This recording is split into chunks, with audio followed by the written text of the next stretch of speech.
use this, but I don't like using this because it's just one little section. So I thought, what a better way to get the whole thing than to take a pan and flatten it. What? For kidding? Ooh. That's bad. I hate this slow.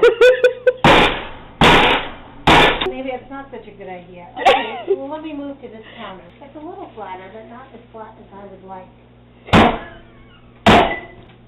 Costco, why did I think anything would be small? I mean, store for freaking fat. Like 100 rolls of toilet paper and 50 boxes of Bran. And that's why we need all the toilet paper. Oh, look at that baby. That's a good one. Oh, I got a hole in it. Whoopsie. Okay. We'll give that piece to Maddie. Whoopsie. There's a little hole in your meat there. Just cut it up. Now we know her role in the family. It'll be fine. Fine. We don't need no salmonella with our pesto.